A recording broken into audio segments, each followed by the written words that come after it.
Good morning, ladies and gentlemen. Almost a full house. On behalf of the Sanlam Group, a warm welcome to all of you this morning. We have people joining us live on Business Day TV. We have people joining us on the webcast, and we have people joining us on the telephone line. And mine is an easy one this morning to facilitate the presentation and the Q&A post the presentation this morning, and I'll introduce all of our speakers and the people who will fill those questions.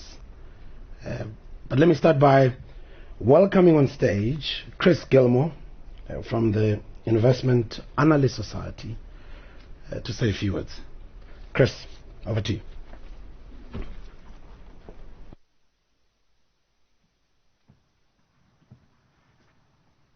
Thank you very much. Good morning, ladies and gentlemen. My name is Chris Gilmore from the Investment Analyst Society, from the board of the Investment Analyst Society, and it gives me great pleasure this morning to welcome Sanlam CEO Ian Kirk and his management team to present the group's 2019 annual results. As you say, this is pretty much a full house, so no one's scared of the coronavirus. Eh? Just sit a metre away from each other and you'll be fine. But you know, it's been instructive to follow the fortunes of Sanlam over the past 20 years plus since listing, to see how the group has evolved during that time. And it's generally been a very thoughtful and measured evolution. And the market, I think, has rewarded them accordingly. And this looks like a solid set of results. I don't want to take Ian's thunder away from him. Achieved against an especially difficult economic background. So just some housekeeping before we start. Firstly, regarding continuing professional development, CPD points. IAS members attending here today can register via the IAS hub on the website to obtain 1 CPD credit for the Sanlam webcast. Secondly, so as not to disturb the presentation, please ensure that your cell phones are switched to silent or off for the duration. Ian, over to you.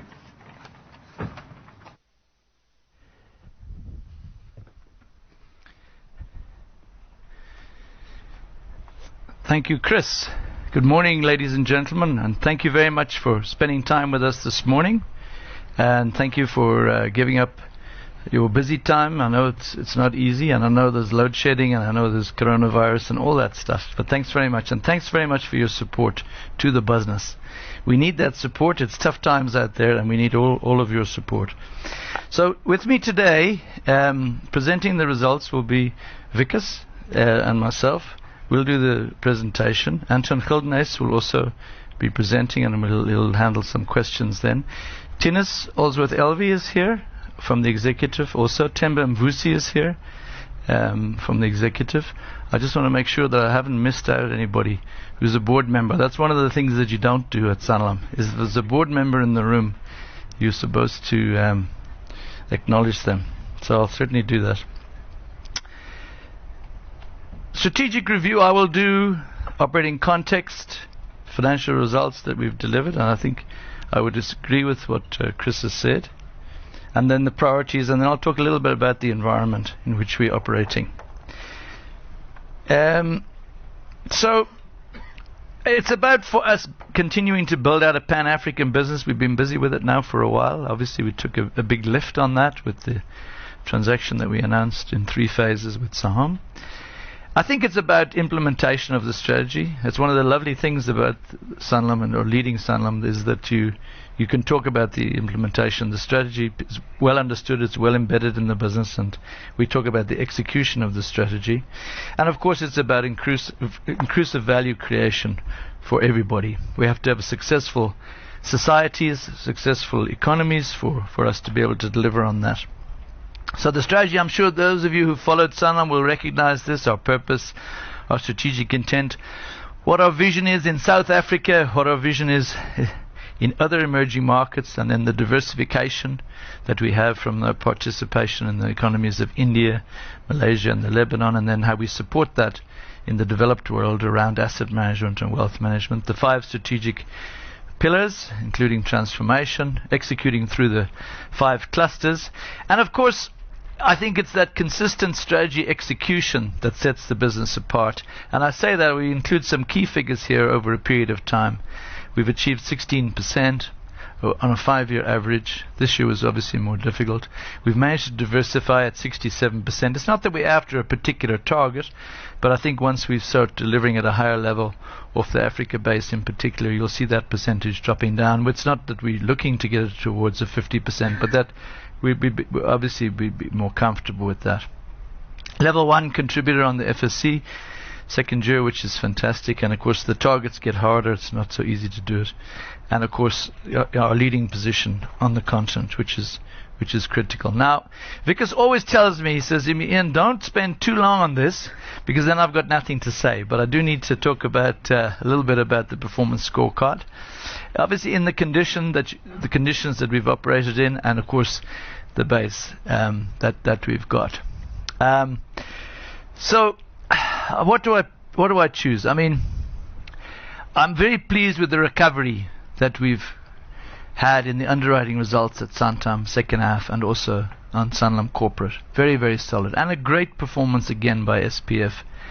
The Capitec partnership is outstanding. I mentioned before that I've been doing this insurance for many years, since 1988. I've never seen an initiative like this delivering at this level. It's absolutely unbelievable that we can do that with our partners. It goes to show the value of partnerships and the value of that business that we're partnering with.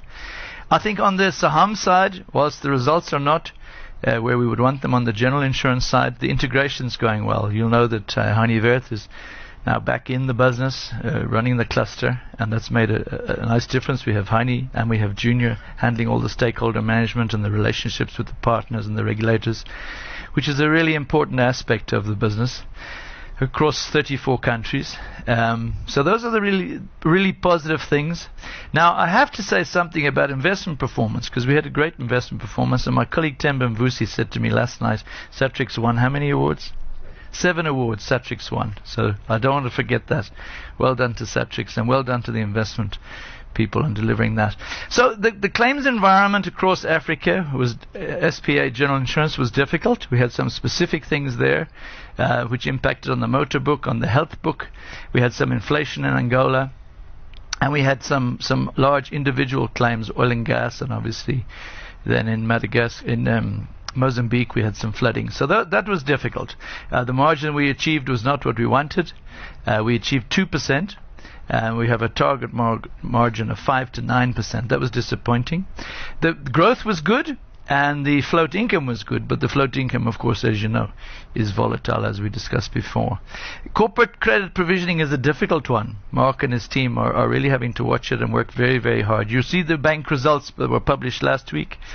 We did have some additional provisions to raise in the order of 200 million. So, and we haven't had any defaults, but that our people are working hard on that. So the final thing on the sort of more adverse side was in the financial planning business in the UK. Didn't deliver the results that we expected. That's the business that deals with the retail market in the UK. We had good support for our UK business coming out of South Africa on the back of new product offerings, and obviously, South Africans rebalancing their portfolios outside South Africa. So that was good. But actually, the business that ends with the retail clients, we didn't do so well there. Okay, so. Let's just look at this strategy. For South Africa, I talk about closing the gap in those 4 areas: the third-party asset management, the entry-level market, employee benefits, and healthcare. And I have to say that I'm very, very pleased that we've made solid progress in the third-party asset management business. Great results, great investment performance. In the entry-level market, we now have 3 horses in that race. We have our Sky business that's doing very well. We have the Capitec partnership that I think is unique. And we started our partnership with African Rainbow Life with our empowerment partner. So we have 3 horses in that race, and we really, really are making solid progress there, up against the very strong business as the market leader. And employee benefits, we've made solid progress. Healthcare will be a bit more difficult. The environment is tough. There's a lot of buying down, and we have a strong competitor there. So that'll probably take us a bit longer. But in the first 3 areas, I'm very, very pleased with the progress. But of course, it's the footprint in Africa that we've set out. So I still remain very, very positive on this. I think to build a world-class insurance operation across the continent. Not a global insurer, but a world-class operation is what it's all about. Though it won't all be positive. There will be some setbacks. In Zimbabwe, we had some setbacks last year. This year, it's Angola. This happens, and there'll be some operational stuff. Not much this year, but we have to anticipate. We've had in the past. But GDP is growing. 4 of the top 10 emerging market countries are in the continent, and we obviously in all 4. I think the free trade will be a positive thing. It'll drive up regional trade, and that's a good thing. Insurance penetration is rising. There are really 2 things. We as insurers and through our partners, we have to produce and develop more appropriate products to drive up penetration. But on top of that, of course, the policies that the authorities implement have to be market friendly, and they have to encourage contractual savings and the development of capital markets, and we're busy with all that. Junior's driving that for us. The continent is not one place. We all know that. Each country is different. There are different circumstances. We've got different partners. They're in different stages of development. But we've got great partnerships throughout, and I think we'll keep our heads down and we'll build very, very strong Sanlam businesses anchored off the support and the successful businesses in South Africa. And of course, in the developed markets, it's about asset management, wealth management, providing those solutions to the African client base and supporting what we do. Now, these are our 2 big financial measures. We've over-delivered, obviously, over many years. On the one, it's been a bit difficult this year, which is the ROGEV. Our target was 13.4. We achieved on an adjusted basis 11.9. I don't want to steal all Vickers' explanations, but we did have to bring down some of the values because of the listed share prices caps that we put in place. We've had that for some time. That impacted us. We've had to reduce the GI valuation in Sanlam Pan Africa. We looked very conservatively at the asset management, the wealth management activities, given the scenario that we can see going forward.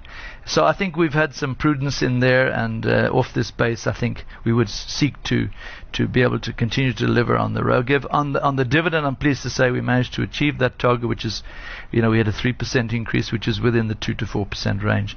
And I mean, this is not a profit target. I want you to know that, but we would obviously want to plan to achieve those 2 key targets again in 2020. Okay, so the context in which we operated. Now, I'm very conscious of this. At the interim stage, Mr. Cruikshank said, I think that the environment is very tough. He said to me, I said it 15 times at the interim stage. I don't know if it was 15 times. So I'm going to be very, very carefully, and I'm not going to say it again. I've said it twice, right? That's it. I'm not going to tell it again. So I'm sure you've listened to all the chief executives from the banks and from the insurers that have reported. It is difficult in South Africa. In Africa, the commodity economies are growing a bit slower. Angola's been difficult.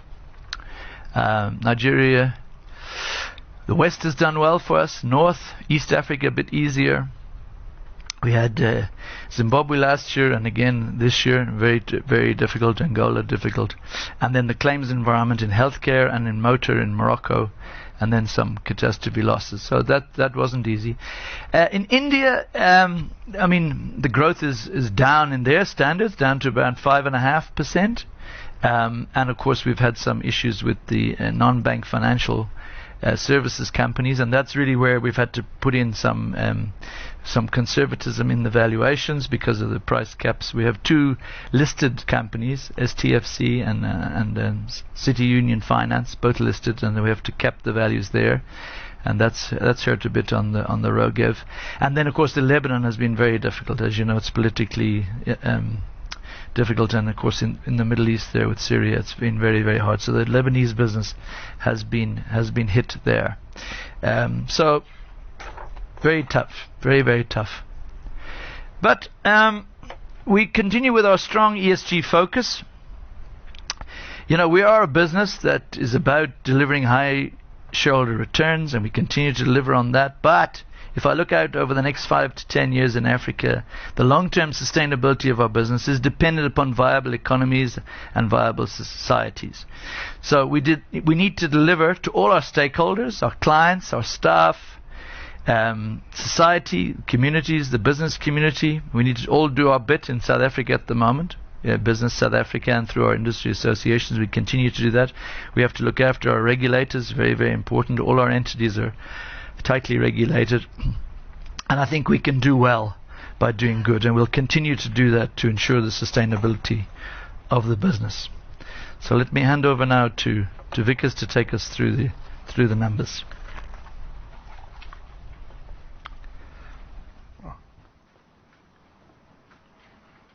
Thank you, Ian. Good morning, ladies and gentlemen. It gives me a great pleasure to take you through our 2019 annual results this morning. I think overall a very solid performance in a very tough environment. So I've said it once now at this stage, but I think also quite a few positives coming through the result. In particular, the partnerships, those that we started recently, Capitec, Sanlam, Indie, My Way Life, all of them starting to contribute meaningfully to the results. And I think if we look at overall, the one disappointing aspect this year was unfortunately ROGV, where we didn't achieve our target, but I'll take you through the main reasons for that. Looking at the operating and underwriting environment, from an interest rate perspective, we did see long-term rates, and with that risk discount rates coming down a bit in South Africa, but also in some of our emerging markets businesses, which had a 3% positive impact on our ROGV, and also supported the growth in our VNB by 5%. From an exchange rate perspective, if you look at spot to spot from 2018 to end of 2019, we saw the rand strengthening against most currencies, but on an average basis still weaker against most, with the exception being Angola, where you can see the Kwanza deteriorating significantly during the year. And the minus 5.2 for rest of Africa is essentially Zimbabwe's currency that also depreciated significantly. And that had a 3% negative impact on ROGV, but on the net result from financial services, where we use the average exchange rates, it provided support of about 2% to the growth there. On the writing results, Santam again having an excellent year, with an underwriting margin of 7.7%, which is at the upper end of its target range. But as Ian mentioned, unfortunately, the same GI portfolio in Africa underperforming, achieving only a 2% margin. From investment market performance, quite a V-shape for the JSE over the 2 years. So we did see relatively stronger investment market returns, which supported the return on the capital portfolios. But on an average basis, markets were actually still down about 3% on last year, which continues to place pressure on the Sanlam Investments fee income. Investment variances, the EV investment variances, negative about 360 million. But a big component of that was actually IFRS 9 provisions that we had to recognize in Lebanon following the downgrade, the credit downgrade of the sovereign. Key performance indicators, earnings, operating earnings, net result from financial services up 9%. If I exclude the increase in new business strain that we recognize in terms of our conservative accounting policies, actually up 11%, which is really a credible performance. That was supported by exceptional growth in India, and also in the SA third-party asset management business. But again, to some extent offset by weak general insurance experience in Africa. Net operational earnings up 14%. That performance metric is a combination of net result from financial services and then also the investment return earned on our capital portfolio, which, as I mentioned, benefited from relatively stronger market performance. And Ian already mentioned the 7% increase in our dividend per share. Business volumes, I think, is really an highlight for the year. In particular, net fund inflows, that's up 37% on last year, which is actually astonishing given the environment in which we operated. New business volumes up 12%. And if you look across all of the countries and line of business, really strong growth across most of them. The real exceptions were actually in Namibia, where investment business flows were down on last year. And within Kenya, although they recorded positive growth, it actually did disappoint compared to our own internal targets. The Sanlam portfolio, as Ian also mentioned, for the portfolio in total, broadly in line with targets for the year. Group equity value I'll get back to in a later slide. This slide just summarizes the cluster contributions to the different performance metrics. I'll go through the detail in later slides, but just to highlight here that we did benefit from the Sanlam acquisition at the beginning of October last year, which contributed about 3% to growth in both operating earnings and also in new business volumes. VNB up 15%. So I mentioned if you strip out the impact of the lower interest rates, up 10%, which is still a very sound performance for the year. Return on group equity value is where it really disappointed, and you'll see in 2019 on an actual basis we underperformed the hurdle rate by about 7%. Key factors impacting on that is the strengthening of the rand exchange rate compared to official rates. But then we also decided to follow a prudent approach and rather use the parallel exchange rates both in Lebanon and in Angola, which had a severe impact on returns for the year. We also had to pull back on the valuation of Sanlam given the current performance. And within the South African context, we also pulled back on the wealth management and asset management net inflow assumptions. In addition to that, we did see some pressure on listed share prices in India for the credit businesses, CIH in Namibia and also Afrocentric in South Africa. And we decided to rather follow the listed share prices for those businesses despite much higher internal valuations. On an adjusted basis, we still outperform over the longer term, but a slight underperformance in 2019, which is largely attributable to the pullback on the asset management, wealth management and some valuations. Analyzing the build-up of group equity value earnings for the year, VNB is a highlight at 2.3 billion, contributing more than 4% to the return on covered business. I think this is the first time that we're actually exceeding 4%.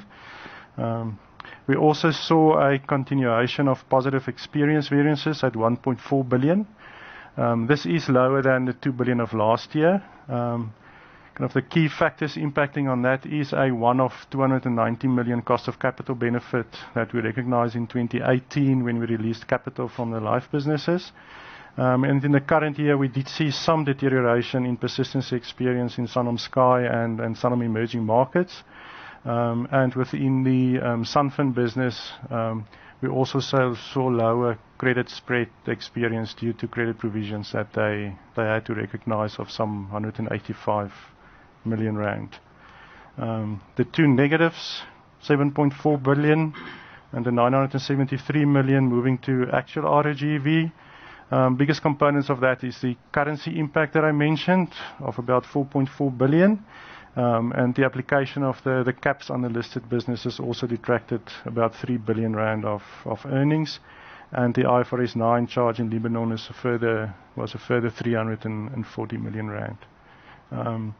We also applied additional prudence in respect of lower risk discount rates that we saw in the Sanlam markets and also within the developed markets, our UK businesses in particular. We also decided that we're not going to follow the declines because we don't think it's sustainable, so we rather applied the previous year risk discount rates. Looking at diversification from a cluster perspective, a well-diversified profile, both from a valuation and earnings perspective, but with SPF still dominating. But I can promise you SEM does have a target to exceed SEM at some point. But SPF is also not lying down. From a geographic perspective, South Africa still dominates with more than 60% of both earnings and value coming from South Africa, which means it remains a key market for us going forward. Discretionary capital, we started the year with a negative balance of 3.7 billion rand. As we already had reflected in our interim results, that was augmented by the BEE share issuance, the cash component of that of 4.5 billion. And then we also released about 593 million rand of capital from the life operations, 380 million from Namibia, and a further more than 200 million from the Sanlam Sky businesses. Capital utilization was about 2 billion within the year. Biggest components of that was the CIMA recapitalization and the restructuring of the Saham portfolio, which utilized about 800 million. And then we also did an acquisition in the UK for more than 500 million, the Thesis private wealth business.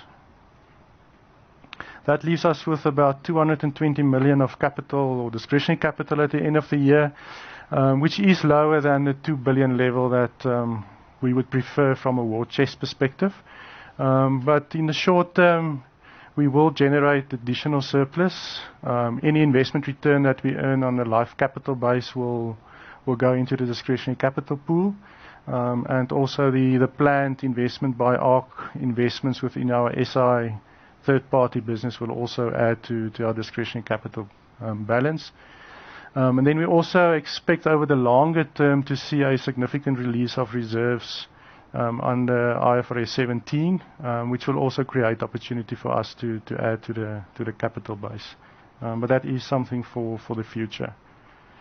Looking at the solvency levels, the most important ones that we look at is the Sanlam Life covered business, which is essentially the life operations on that balance sheet, with a cover level of 206%, which is still at the upper end of its 170 to 210% level, which indicates a level of prudence within the reserving basis, and with the group cover also remaining well above 200% level.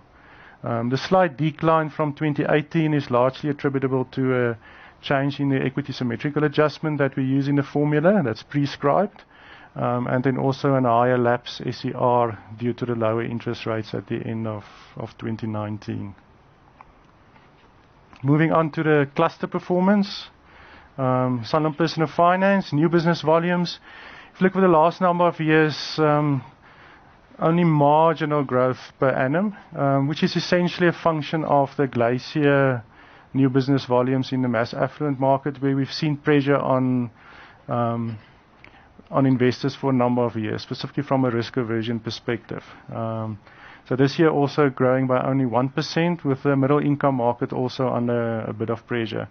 But I think a highlight for SPF is Sanlam Sky, which continues to perform strongly. If I exclude the credit life business that we wrote in the prior year, they were actually up 41%, with a very strong contribution from Capitec, which contributed about 1.1 billion of new business premiums. But even the traditional intermediated channel also still growing by 10%. Net fund flows is largely reflective of the low growth in single premium volumes. But I think the key message is that although we didn't grow the new business volumes in SPF strongly, what they did do is actually to significantly change the mix of business to the more profitable lines of business, which you can see from the VNB numbers, which is up 17% in this year, but actually also up 17% per annum over the last 4 years, with the margins also expanding over that period, with an overall margin of 3.6% in 2019. Net result from financial services up 6%. If I exclude the increased new business strain that we recognize, SPF's earnings actually up 10%, and Sanlam Sky's 9% becomes 15% excluding new business strain, which is really a credible performance. Glacier up 33%, Glacier benefiting from participating fee income given the relatively stronger market performance, with the only negative being the minus 11% for recurring premium. And that's largely attributable to increased new business strain, and then also the impact of actuarial basis changes that changed from a positive 200 million in 2018 to a minus 200 million in 2019. If I exclude that, the recurring premiums were also up 10% on last year. And ROGV of 20% is well in excess of the hurdle rate for SPF. Some emerging markets, new business performance, 33% up on 2018, and cumulative growth of 24% over the last 4 years. They really saw good, strong, double-digit growth from most of the regions and lines of business. The exceptions that I mentioned was Namibia investment business, and then Kenya that underperformed. And I also mentioned that Saham was broadly in line with their targets, despite some underperformance in Angola, Côte d'Ivoire, and Lebanon. Within India, the general insurance business did well, but the life business is under a bit of pressure given low disbursements within the credit businesses, where they sell a lot of their life new business. Looking at a VNB perspective, up only marginally on 2018 at 1%. We saw very good growth in Namibia, Botswana and Malaysia, but that was mostly offset by a decline in India that I mentioned, which is in line with their new business performance. And then we also saw lower margins in Morocco, Côte d'Ivoire and Nigeria. From a profit perspective, up 29% on last year. The life insurance portfolio really doing well. And on the GI side in Africa, I mentioned underperformed, unfortunately. But India, again, similar to the trends in the interim results, really recording strong growth on last year. ROGV, unfortunately, -7%.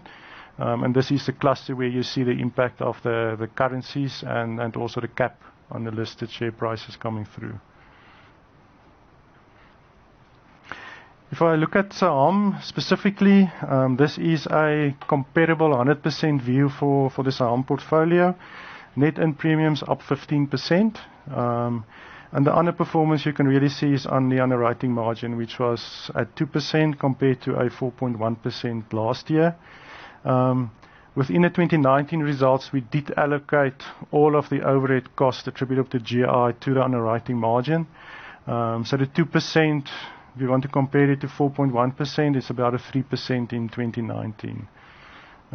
Investment return on insurance funds, however, outperformed this year, increasing from 8.1 to 11.9%, which resulted in an overall net insurance margin which was within the target range for Saham, but at the lower end of that range. The factors impacting on our writing margin, Ian already mentioned earlier on. If you look at the ratios, if I compare Sanlam, the results that you've already seen, Saham, and then some other portfolio, where India's got a significant contribution, you will note that the investment return on insurance funds is much higher within the same operations than in Sanlam. And it's also reflected in the target range, where Sanlam uses a 2.5% target compared to 7 to 9% for SEM. And that is really a function of the differences in the motor book, where the Sanlam book is essentially focused on loss of property, whereas the same portfolio is more exposed to longer tail business, bodily injury in particular. So you'd expect a much larger float balance within these businesses. Look at the composition of the insurance funds, also a significant difference between Sanlam, which is invested in cash and interest-bearing securities, whereas the same portfolio, in particular Saham, has got significant exposure to properties and equities. And this is a function of low interest rates within the Saham markets, where we need to invest in higher yielding assets to optimize ROGV over the longer term. But it does unfortunately mean that we are exposed to much more volatility from a return on float perspective than and I think the market is also used to from a Sanlam perspective. But Sunfin is providing investment management support, so we continue to look at how to optimize the asset allocation, but also the stock selections within the portfolios. This slide essentially sets the scene for SIM's performance over the last 4 years. where you can see that in particular the Swiss index didn't really do anything for 5 years, which makes it extremely difficult for investment business to grow earnings if the asset base doesn't grow. So SIM had to focus on diversification, both geographically but also into other asset classes, with specific focus on alternative assets, and then also to remain focused on cost management. And that really enabled them to support good growth in earnings over that year. And 0.3%, albeit low, I think is still a good performance given the background of the markets. The highlight for the year is net investment inflows, which increased by almost 200% on last year. And the positive from my perspective is that it wasn't linked to only one business. We saw good flows in retail, institutional, and also in the alternative asset classes. From an operating profit perspective, down 7%, and that's entirely due to underperformance within the international business that Ian already referred to.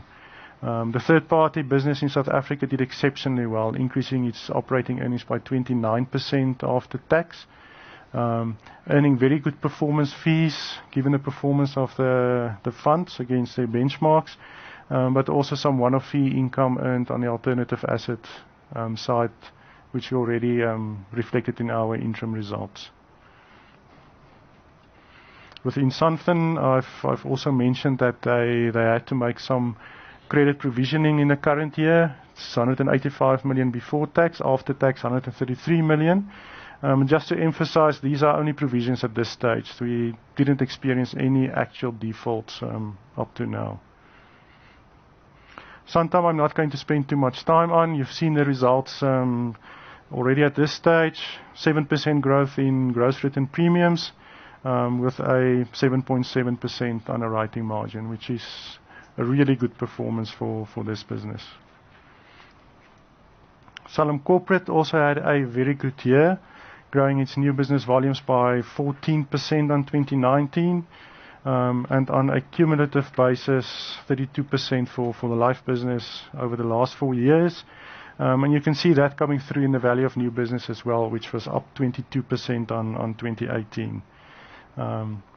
From a profit perspective, up 2%. But the base is not comparable between 2019 and 2018. We did transfer the inflation-linked annuity book to Sanlam Investments during 2019, and in 2018 they also sold a few health businesses to Afrocentric. So if I adjust for on a like-for-like basis, their earnings were actually up 14% on last year.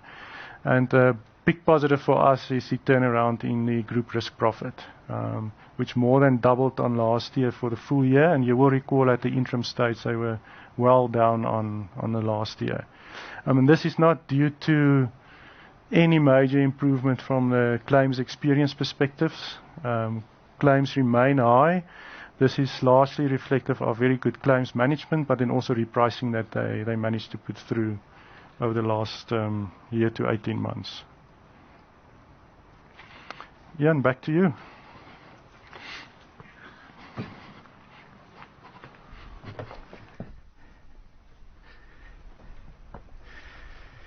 Thank you, Vickers. Well done. It's not so easy to present the results. You know, it's a broad, diversified group. So well done to you on doing that. As Vickers was presenting, we were joined by Paul Anrati, who's the chair of the audit committee. Welcome, Paul. Paul comes just to make sure that the figures that Vickers presented were actually the ones that got approved last week. So I can assure you they were. Okay, so let's deal with the priorities. Now, when I presented this at the interim, there's not a lot of change, but I'll just pick up on one or two things in each of the clusters. In SPF, you've seen a tremendous result in the times that we're in. It's really around taking market share in the traditional areas and coming and delivering on the new opportunities, whether it's a Capitec, whether it's a Indy, whether it's a My Way Life, or whether it's African Rainbow Life. Those new initiatives that cluster has put in place are delivering for us on the VNB. You can see the impact on the VNB. Yes, it's costing a bit of money in the operating earnings, but up 6.5% is very, very solid given the spend on those new initiatives. So that business is in really good shape, and as I said, it started the year pretty well in the conditions that we're operating under. Digital transformation, of course, is a massive opportunity. The technologies that are available to a 100-year-old business like Sanlam is fantastic, and under Anton's guidance from the group side, Yuri and his team are really taking this on board. They're doing a lot of stuff on the business analytics. It's really helping us on retention. It's helping us in creating really tailored value propositions for the client, and we'll be able to show a lot of operational efficiency in that business. So that's really going, I'm very excited with that. In the emerging markets, it's all around focused on getting that GI margin up into the target range. 2% is not where we want to be. Yes, we can explain it. Yes, we understand volatility in general insurance. We've been in it for many years, but we can do better there, and we need to do better there to get back to close to the 5 to 9%. And our targets that we've set for 2020 put us at the bottom end of that range, and that's important. We can do that. I'm very confident with the team that we've got there in the business, with the support of Santam. Obviously, they own 10% of the business, and they're very focused on that as well. So that'll be important. Yes, I think within that cluster there'll be opportunities around consolidation. There are one or two areas that we can do some bolt-on stuff. It's very important for us that we're strong in the bigger countries, and we have some great opportunities there, and I think we'll continue to do that. We'll build that story out over the next few years.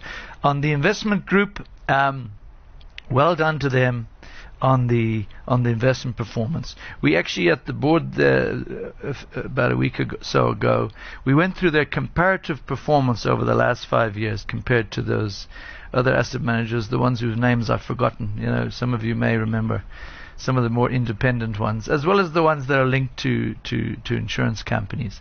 And they've really, really done well. And you've seen the flows. It's fantastic. You've seen how Satrix is now clear market leader, well over 100 billion. And they've got a great alternatives offering. What I think we'll be announcing in the very near future is conclusion of the empowerment deal that we actually announced as part of our empowerment package last year. There's been a very, very good reason for that delay, but I think we'll be early in the second quarter we'll be able to announce the conclusion of that. The UK in terms of the financial planning business having now a lot of focus. We're not happy with where we are there, and again digital transformation in that cluster becomes important, and the people are really seeing a lot of value in that, as the partnership with Glacier is working nicely within Sanlam Investments. So the decision that we took strategically to form the third-party business is really working well. They're not relying on, they do service, obviously, Sanlam as a client, but they're really out there fighting hard in the market, and they've got great product, and they've got great people. Santam, they've got a new 5-year plan. The wonderful opportunity for them in Africa. If you look through the results of Santam, you'll see the impact of opening up that Africa opportunity. They're doing very, very well there on the growth side. They're making good margins, and obviously they are assisting the Sanlam emerging markets businesses as well. So that is a wonderful opportunity for us, and of course they've also done well on the cost, and digital creates a big opportunity for Santam. Corporate, Vickers spoke about it. We're very, very pleased that not only have we managed to turn around the group risk result, and I'm very confident based on the presentations that we've received from that cluster that's really back on track. They've taken firm action there. It's a difficult market, this employee benefits, because South Africa is not growing employment. So it's really a case of managing tightly the book that you've got, and being very careful about the new business that you write, that you write it at the correct rate, and that you manage the claims properly. The umbrella fund is doing well for Sanlam. We're really lifting our game there. And of course, all of this is very, very important because, as I've mentioned, this cluster holds two areas where we don't lead currently, which is the employee benefits and in the healthcare, and that's both within this cluster. So it's important that we push ahead strongly here. So I'm very, very pleased, and they've set themselves some very aggressive targets that I think over the next 3 to 5 years will put us right up there into a leadership position. So that's exciting. Just on the group side, we'll continue to manage all the partnerships, develop our people. Anton, I mentioned about the digital transformation. We've made good progress. I do get questions from shareholders on the leadership, because we announced the chair will be changing at the AGM, so we were on track for that. Heini Wert moved back into the business. Vickers has been caretaking that very, very effectively since then. Just on my own position, I came back from Sanlam in 2015 to take over from Johan. I signed a 5-year contract on the 1st of January 2016, and that closes out at the end of the year. So we have to look at this as in terms of a further transformation opportunity. I think we've done well with the transformation of our Group Exco team over the last couple of years, and we will balance that with skills and experience. And again, as we had leadership transition back in 2015, we'll have very good transition plans in place. Johan's not going anywhere, Ian's not going anywhere. We're getting to that retirement stage now. So I think we followed a very good process. Any decisions that we take on that are required to go through the regulators, and it's only thereafter that we'll be able to make any announcement. But I'm pretty confident we'll be making announcements before the AGM, and we'll be making sure that we have very, very effective transition arrangements in place for everything, as we've done before in Sanlam. We've got great people, and there's no concerns there at all. Okay, so 2020. It's not going to get any easier. We in South Africa, we're in for a long period of recovery. GDP is flat.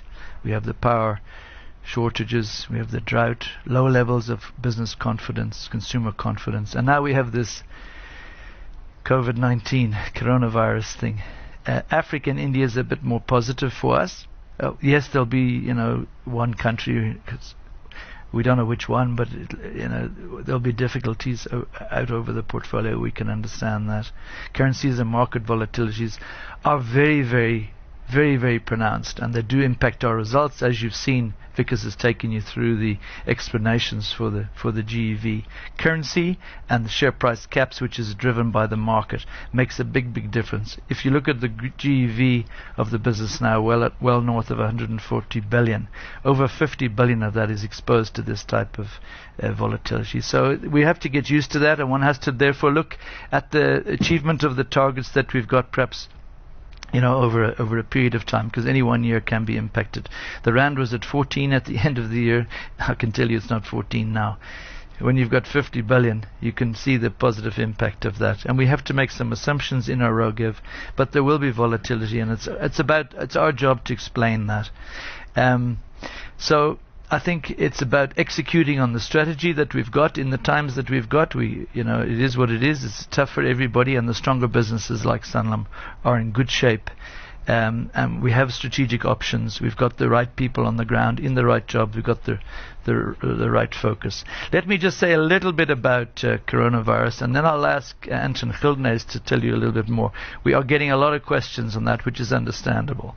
And I'm not going to steal all his thunder, but the concern that I have is obviously on the economy and the fact that the investment markets have caught this virus. That's the bit that concerns me. I'm not worried about our mortality issues in the life business. We've got a very diversified book. We carry substantial provisioning and reserves for these type of pandemics, which hopefully we won't need, but they're there. On the general insurance side, if those of you who were there at Sanlam would have heard Lizzie and Henny speak about that, there is some exposure in the travel business where we're strong in the TIC business. People will get caught, and there will be claims on those travel. People will have to take some medicine and stuff like that in Africa. I can understand that. There may be some exposure on the business interruption side. We don't have supply chain. We don't have any big exposures there. We had to go through a whole exercise about 3 years on that one. So we're not exposed there. But if certain areas did get quarantined off, there could be some business interruption exposure for Sanlam there. So that one we have to keep an eye on. And of course, internally, our operations are impacted, whether it's travel. Thank goodness we have technology today. And, we have to look after the safety of our staff. So we constantly, almost on a bi-weekly basis, is giving guidelines to our staff, as you'd expect any responsible employer to do. But at the end, I'll just ask Anton to speak a little bit more about that. He's head of risk, so he keeps a very close eye on that one. So in summary, it's strange in a way to be sitting here, standing and presenting on the results when the markets are all over the place. And so really what you're seeing is a very, very solid performance from Sanlam in 2019. Another very, very solid performance, but in an environment that's quite frankly very, very difficult and very volatile. So I understand that, but I think our business is in good shape. Our strong businesses in particular are really, really doing well. We're well capitalized, we're profitable. Our businesses are out there continuing to take market share, to drive and achieve the returns. We have unique diversification. We've built that out over 15 years. It's a fantastic thing. And those strong businesses in South Africa will assist us develop the business in Africa in particular. I think we've got a solid strategy. We've got the right people on board. The people are focused on delivery. We've had a good start to the year on the underwriting side, from the SPF side, from the Sanlam side, and on the corporate around the new business and the underwriting. It will be more difficult in the investment business, there's no doubt. And on the emerging market side, it'll take time to recover that underwriting margin to the target. And to build out the life business with the opportunities with the banks and the telcos and the partnerships that we've got, as well as building group life and as well as building the agency operations, is going to take 3 to 5 years. But that's the wonderful opportunity. We're out there doing that, and no one's really got the capability at this stage to partner with organizations or to build out. So that's really it from us. Just before we take questions, Anton, would you just take us through a little bit on the coronavirus, and then Sid, you'll handle the questions here. Thanks. Thank you. All right. Thanks, Ian. I think when thinking through the impact of the coronavirus, you have to take a holistic approach. But first of all, that's what insurance is about. This is very important for us. That is what we offer to our clients, is the ability to mitigate against these kind of unforeseen events. So that's our primary focus, is to focus on servicing our clients, meet claims should they come through, and really be there for our clients. From a financial point of view on the mortality risk, I'm in total agreement with Ian. We're not concerned. We've got a very substantial pandemic reserve that we've set up over a number of years. We model it against a mild pandemic, and we get the information on what the mild pandemic would be from reinsurers, and our reserve is actually a little bit in excess of that. So I don't foresee any significant financial implications for Sanlam from the mortality side. In terms of business interruption for our own operations, Ian covered the general insurance exposure. All of our clusters are looking at ways of mitigating that risk. We are stress testing various options. We can service clients from home, where call center personnel operates from home if that comes about. And we've tested those scenarios in SPF, for example. I know that you guys did that, and to see whether it works. So we will be able to respond, but of course there will be some interruption. It won't be absolutely seamless, but we need to be proactive in that regard. But the big financial risk for us is certainly on the economic side. It's quite clear that this current risk of trade is just continuing. I see the markets are open again very negatively today. However, Sanlam's balance sheet is incredibly resilient, and there are good reasons for that. First of all, if you look at our investment portfolio covering our required capital, it's fully hedged. We've got zero cost collars on those equities backing the shareholder funds in South Africa, that is. Some of our SEM countries have a little bit of exposure to equities, but not a lot. So from that perspective, we are hedged. All of our non-participating liabilities are well matched. We consolidate that in Sanlam, and they match it collectively. So we're also not concerned about any significant negative implications from that side. And then, of course, we offer guarantees to clients mainly through smooth bonus portfolios. Now, fortunately, about 2 years ago, some of you may recall, we've had quite a significant strategic benchmark change in those portfolios. We went about 30% offshore. Now, the consequence of that is that with the rand weakening almost 20% from the closing value at the end of last year, it provided significant cushioning in those portfolios against the weakening markets. So I can tell you that all of our large smooth bonus portfolios are still above 95% funded. So currently, we don't have significant concerns about the guarantees that we do offer in those portfolios, and the clients can also be well assured that they have investments in very well balanced portfolios that's actually been proving resilient. Of course, we stress the entire balance sheet against economic shocks. That's part of our ORSA process. And in those ORSA shock tests, we can demonstrate that the capital is well within our risk appetite limits, even after an economic shock. So we're very, very comfortable from that perspective. The big risk, of course, is the impact on our GEV. Clearly, if all the markets are down, a lot of our income would be fee-related, and that would be impacted. So that's it.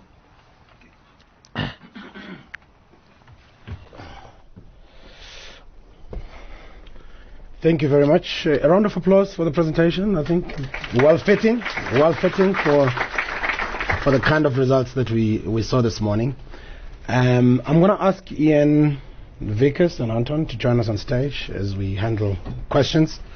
And as they come up, a colleague intimated to me that I didn't introduce myself. My name is Sidney Mbele. I'm part of Group Exco, and I'll be facilitating the questions this morning. We will start with the telephone line. I hope there's a question or two. I'm going to look up to the team at the top there and to see if there's any question at this point.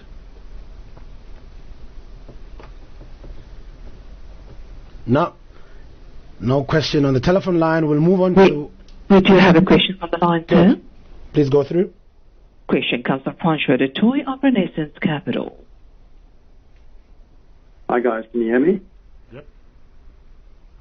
Okay, first question, just relating to the hedges on your capital. If you could just maybe assure us that you do not have meaningful counterparty risk there, you're comfortable with that, and in terms of rolling those hedges, timing-wise, could there be cost implications? In other words, are you quite comfortable that those zero-cost collars will last the duration of this year at least, and thereafter it's not going to be too expensive to roll?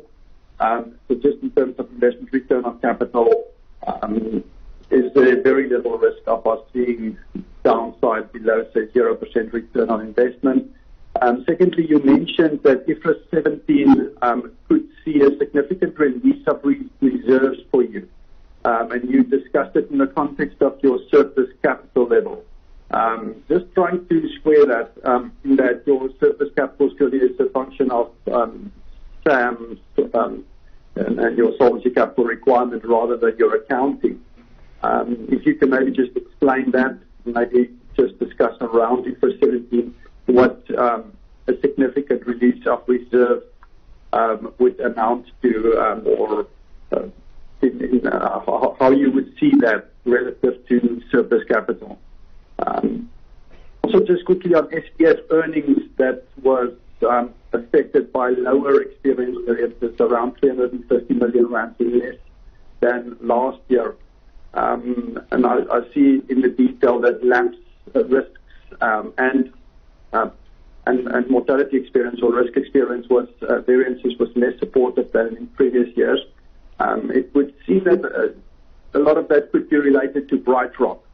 Also seeing that the earnings impact was, or earnings growth was negative in SPS, recurring premium cluster. Can you confirm that? Are you still comfortable with BrightRock? And And then just a final question, given what markets have done, given that equity risk premia are obviously a lot higher now, do you see good opportunities? Do you take the higher risk premium into account when writing life insurance business? In other words, is your hurdles for doing business dynamic and cognizant of the risks and cognizant of the return potential given asset pricing out there at the moment?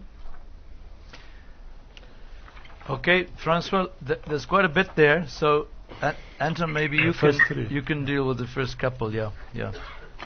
Three. Right. First three. Yeah. IFRS, SPF, and then the hedges on the capital. Yeah. Okay, thanks, Francois. In terms of the collars, we use various banks. So we have a diversified counterparty risk exposure. There's no reason for us at the moment to be concerned about the ability of those banks to meet the hedges. And as you know, it will be collateralized.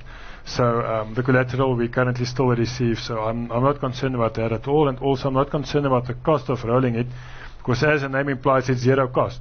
So you will see some change perhaps in the spread that you achieve, but I think that will be more than compensated for by the interest rate environment. Just in terms of whether we expect zero return on the capital, we don't. We expect a positive return because we set up these zero cost collars while still receiving the dividends. So at the minimum, we would expect to receive the dividends over time. It's the capital that is protected. In terms of IFRS 17, the reserves that Vickers referred to would be discretionary reserves that we will not be able to maintain under IFRS 17. And those reserves would then transition from the policyholder funds into the shareholder fund. The discretionary capital build-up is exclusively on the shareholder fund side. We do not consider the policyholder discretionary reserves to be available for discretionary application at the moment, because they are currently being set up for specific purposes. So once those specific purposes change under IFRS 17, that's what Vickers referred to, they may become available as part of surplus capital. I have to add, though, there's significant work still to be done, so I won't be able to give you an indication of the size of potential changes and so on. But as you know, IFRS 17, everyone is now really starting to get grips in terms of the implications of the accounting standard. In terms of the risk experience of SPF, it's still substantial.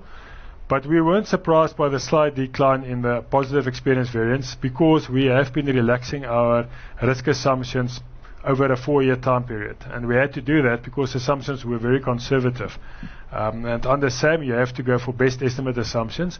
So we had to bring our assumptions in line with SAM. We don't want different assumptions for EV purposes and for SAM purposes. That relaxation, this was a final year that we've done it, so that has now come to an end. So I expect from this point onwards the experience to more or less stabilize. We don't have any specific concerns around BrightRock. So the slight decline in the risk experience variance isn't attributable to BrightRock, but in fact to a lower expected variance from risk products.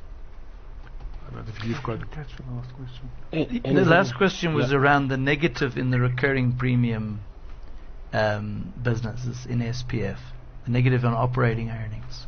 From I think it was, if I remember, it's 7%. Was it? It was a minus 11%. At minus 11, yeah. So that's entirely due to a higher new business strain coming through, and that's generated from all of the new initiatives. So BrightRock contributes to that. And then, as I mentioned, we also saw a change in actuarial basis changes, which was positive in 2018 and negative within 2019, which is kind of a 400 million swing on the profits of the recurring premium cluster. Those two sources explain the full negative. Excluding that, the profits were up 10% on 2018. I think your final question on the transacting side, obviously we keep our eyes open to all those opportunities, and obviously, as you say, we trade at a premium on a relative basis.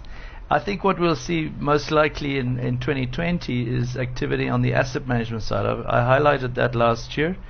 I think there's some opportunities there. In the times that we're in, a lot of the asset management businesses in South Africa are just not going to make it. I think that we can see something there, probably on the list platforms as well. I can see some consolidation, and then obviously, as I mentioned in the presentation, just one or two bolt-on things in terms of the emerging markets business in one or two territories where we need to lift we have to be in the top 3 position in those key territories, and we're not quite there at the moment.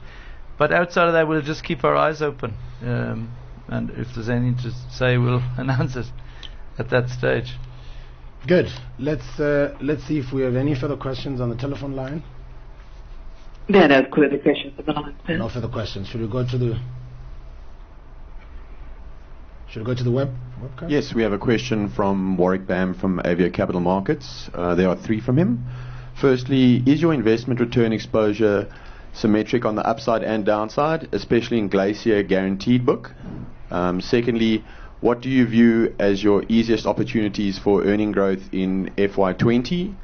And lastly, how do you expect your discretionary capital to change in FY20 given the potential negative investment returns? So what was the second question again? Operational opportunities in 2020. Who's going to take the first one? The first one was Glacier, investment return. Yeah, Glacier is as part of its underlying policyholder portfolio, it does have products where they participate in the absolute investment return earned on the portfolios. So they do participate on the upside and the downside. So any change in the absolute level of investment return will have a significant impact on their earnings. Thanks, Vikas. The earnings growth FY20? Yeah, let me have a go at that one. I mean, obviously it differs across the clusters. I mean, you can't answer. I'll do it at the cluster level. In SPF, obviously those new initiatives that we've invested in are really starting to deliver for us now. And you can see as the results come through, you see it in the VNB in the prior periods, and now you're going to see that coming through in the operating profit. So those new initiatives are really starting to deliver for the business there. The second thing, of course, is the costs. Yuri and the team have had a very good look at costs. And I think there's some cost opportunities, some further cost opportunities that I've identified. And then, of course, you've got the digital, which creates a huge opportunity. So that's in that cluster. In the Sanlam business, it's about maintaining that margin. We're very happy with what was achieved in 2018. If we can get in 2019, both years, we're not expecting much there. Costs can make a difference. Again, the digital make a difference there. But earning their probably single biggest opportunity is to improve the penetration of the specialist insurance business on the continent. In the corporate cluster, obviously the turnaround in the group risk that has to continue, and that can, if you take that through for a full year, given that we had a very weak first half of 2019, that'll come through well in that regard. And then there's also the opportunities that I mentioned around umbrella fund and around retailization, around the defaults. That can make a big difference in that one. In the investment business, given the markets where they are, it's going to be tough to repeat the sort of performance that they've had there, but the flows have been positive. Investment performance remains positive on a relative basis. Of course, what we have to do is, as I mentioned, in the international business, we have to improve the performance of the financial planning unit, which was a negative performance in 2019, and we won't continue with that into 2020. So those are probably the opportunities there. Emerging markets, of course, and I mentioned it as the absolute priority. If you're at 2% and you can get back to the bottom end of the target range, that will make a big difference. So I think across each of those clusters, the opportunities are there, and that's the exciting thing, even in the times that we're in. Great, thank you. I think we're going to come back to this room. If there's any further questions, I'm going to ask you to please stand up and introduce yourself so that the cameras can catch you properly. If there are any questions in the room, I'm going to start with the gentleman on my left there. Hi, my name's Tato from Sanlam. Just two questions from my side. Firstly, you mentioned around discount rates on the EV, obviously taking a conservative stance in terms of not lowering the discount rates. But if one were to play devil's advocate, we've had low rates globally for a decade and a relatively benign market conditions. And looking forward, obviously, there's significantly more risk, at least in the short to medium term. How do you think around the discount rates? And obviously it would be to your benefit in terms of EV from that perspective. And then just secondly, around the Capitec partnership, going forward, what are the product lines would you consider pushing through that channel? Thank you. Vickers, will you deal with the first one? I'll deal with the first one. Hang on. Second one, I'll have a go at. Yeah, I think we're living in an environment with significant volatility. And it's debatable whether rates will remain low for extended period of time. But Sanlam's approach has always been to rather err on the prudent side when we do our GV evaluations. And it's for that specific reason that we decided to rather build in a additional buffer. And if it stays low and we've at some point feel it's necessary to release those, then it will have a positive impact. But for now, we're comfortable to rather maintain higher discount rates. But I think it's only for a fairly small part of the book, it's not? It's for Saham specifically, and then also for the UK operations. But so it did have quite a significant impact on the valuations. Okay, on Capitec, obviously I have to be careful how I deal with that one in terms of the sensitivity. Suffice it to say, we have a well-defined partnership with the Capitec. We are working in 4 particular areas. One of the areas is ensuring that every opportunity around the funeral, which was product 1, is being delivered upon. So are we optimizing the production? Are we ensuring that the client service is at the right level? Are we ensuring that all the channels in Capitec are being used in terms of the partnership? So that will drive the volumes of the funeral. And of course, given their very, very large base, making sure that we penetrate the entire base. That's step 1, and that will continue to grow very, very nicely for the next few years. Then we are busy with a second product. I'm not going to tell you what it is, but I will tell you that one of the things that we agreed with Capitec up front, that whatever we do with them has to have the potential to be significant, and it has to be anchored around disruption. We've disrupted in funeral. Again, I won't go through all the reasons as to the how. But this will be a disruptive insurance product, which will cover life and it will cover general as well. And that's really 2 of the 4 areas that we're working on with them. So it's just a very, very nice opportunity, and I think both parties have learned a lot out of the working together. Great, thank you. Any further questions in the room? Please go ahead. We've got a microphone here. Thank you. Ian Cruikshanks, Institute of Race Relations. I must say, first of all, congratulations on coping, as you have, in what can only be described as an extremely challenging performance. And well done in that respect. Then, one of the things you mentioned in your introduction was that a successful Sanlam depended on a successful South African economy. That's not in sight. I think we have to accept that. And if we take it that we could well be, a guesstimate, in a 10-year overall cycle, we're only 2 years down the road so far. So is it realistic to have relatively positive expectations, as you have, regarding capital formation and profitability thereon? It could be that this time may be a bit more than has been estimated there. Yeah. Okay. So there's really 2 elements to the question, Ian. Let me have a go at it and then chip in. The first is, what are we going to do as business with government and labour to try and fix the economy? I do still believe it's fixable, right? We're in a pretty difficult stage, and it's going to take time. But I do believe that over a 3 to 5 year period, there can be a recovery. And off the base, the base is so low at the moment. Any little 1 or 2 or 3%. I mean, 3% is it's hard to see. But, certainly even the 1, when you're at 0, can make a difference. It's around confidence. Confidence, you may not see it in the numbers, but, they look into the future. Will the things start to turn? And I'm not being unrealistic here, but I think that it can be done. We have to believe it can be done, and now we got to do it. So that's the first thing. The second thing is how you adjust.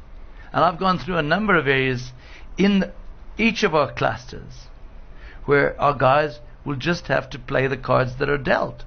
And stronger businesses get stronger in the tougher times. And I've said it for a number of years, and we've gone out and we've delivered on that.